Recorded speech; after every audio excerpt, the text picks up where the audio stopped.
Ready? You want? Yeah. Ready. Camera first. Guys, this is Patrick Walters here. I'm here with my boy, Brad Novak. So what we did is we put a poll out on Instagram if you had spawning questions, since we were in the spawn with Patrick Walters. So we just want to do like a quick rapid fire questions that we got in. So first question is, when fishing a heavily pressured lake, where might people overlook for spawners? You know, sometimes it's the most obvious things. Like when you go to the TVA, the Tennessee River, like Chickamauga, Gunnersville, you're gonna catch the spawners and the biggest fish in the most obvious places. A lot of times people just overlook them and they're looking for like little hidey holes, but it's gonna be on the biggest flats, you know, wherever the best ledges are at, wherever the best pre-spawn stuff, it's gonna be those giant shallow bays close to it. Like right now we're on Santee Cooper, the hatchery. It's the biggest flat in the entire lower lake. It's probably one of the best spawning areas. So typically the most obvious on the lake, you just have to get in there and get amongst them. Cool. Next question is, favorite bait when fishing for spawners you can't visually see? I'm actually holding that one in my hand. That's a Zoom fluke stick. I actually been biting it down, but wacky style Zoom fluke stick. Okay. Hands down. You kind of answered this a little bit in the first one, but it's asked a little different way. Where are the best places to sight fish?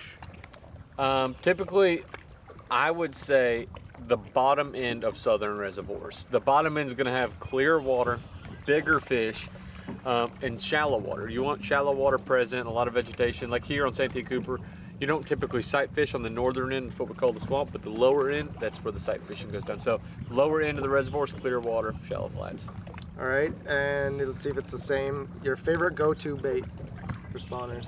Is it It'd have to be a still Zoom the fluke stick. Okay. If I'm just casting, but if I'm fishing for them, like on a Texas rig, Zoom speed crawl, ultra 5. Okay. Natural colors or white bright colors? Natural colors all day. Okay. Why such short shorts?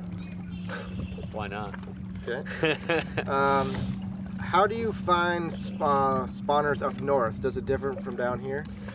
It does differ a little bit. I think it has a lot more to do with rock and closer to the main river channel, where I feel like up north they typically don't get way back in backwaters unless it's like the Mississippi River, those kind of backwaters. But like St. Lawrence River, it's going to be main lake humps, that kind of stuff, where they're not going to want to go far from their feeding hole. So I'd say more main lake or main river there.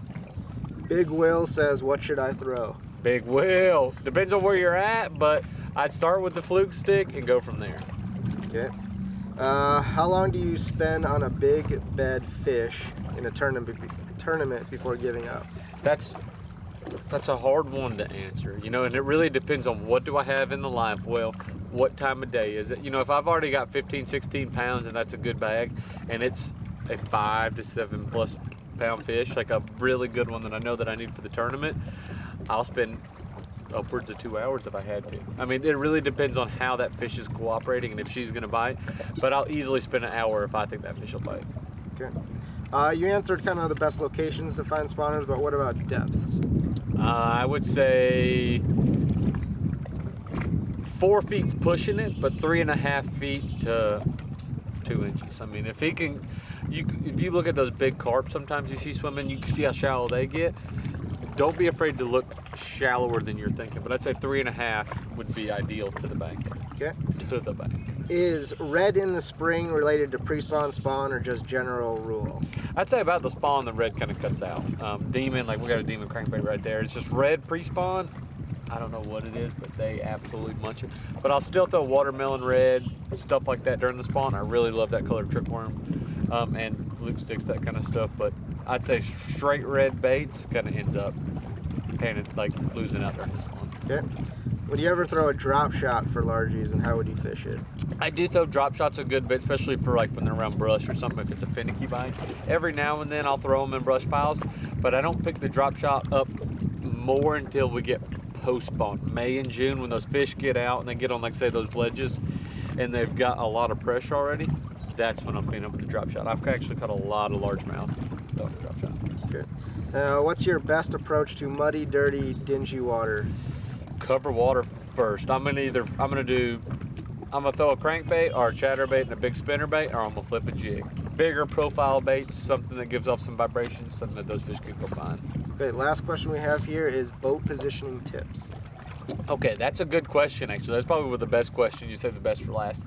Boat positioning depends on what you're fishing. If I'm fishing brush piles, I'm always gonna approach downwind and work my way up to it. That way if I catch a fish, I'll just get blown away from the brush pile. I don't get blown over top of it. It's a little bit harder to cast, but it saves you from ruining the brush pile and you can keep fishing it. If I'm fishing trees, fishing shallow cover with say a whacking worm or something like that, I always want the wind at my back.